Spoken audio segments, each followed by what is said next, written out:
In the first light of a sunny morning, James gazed out the window. A bright light appearing in the distance shattered his peaceful moment. It was as if a camera flash had gone off. He approached the window curiously, trying to understand what was happening. Just then, his ears rang with a deafening noise, and the walls of the house shook.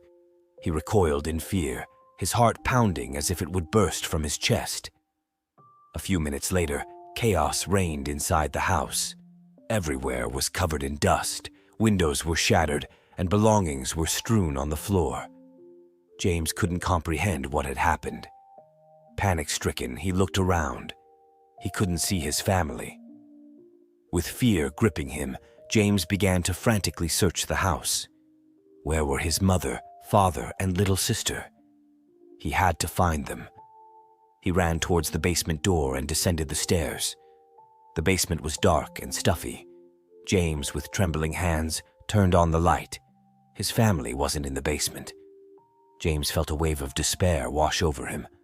Was he all alone? No, it couldn't be. He had to find them. He emerged from the basement and began searching the house again. Every room was empty. There was no trace of his family. James broke down in tears. He had lost them. He was all alone now. He didn't know what to do. Outside, there was a world in ruins. Everywhere was covered in dust, and buildings lay in ruins. There was a strange smell in the air. James put on a mask to protect himself from radiation and stepped outside the house. The streets were devastated. He began to walk, searching for any signs of life.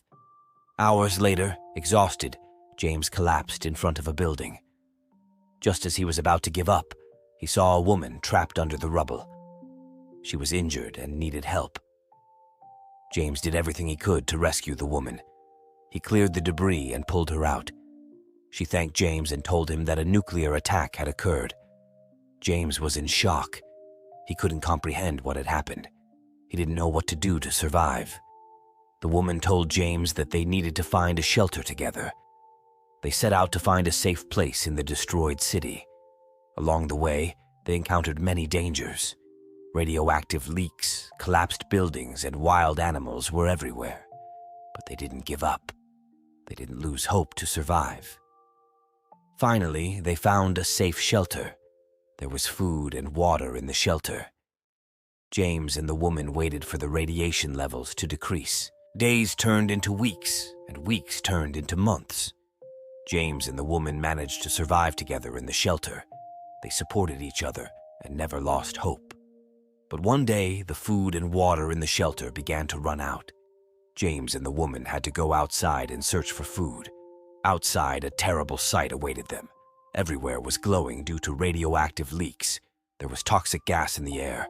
Lifeless bodies lay on the streets. James and the woman, wearing masks and moving carefully, began to search for food. But all they could find was contaminated food. They had no choice but to eat this food to survive. With every bite, they tasted the bitterness of death. As days passed, James and the woman grew weaker and sicker. The effects of radiation were slowly killing them. One day, James woke up to find the woman's bed empty. He searched for her but couldn't find her. He finally saw her lying collapsed in front of a building. James rushed to her side. She was dead.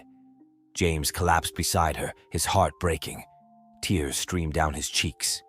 He was all alone. There was no hope left. He had no chance of survival. Radiation would soon kill him too. James lay down beside the woman and embraced her. He wanted to feel the warmth of someone he loved one last time. He closed his eyes and waited for death.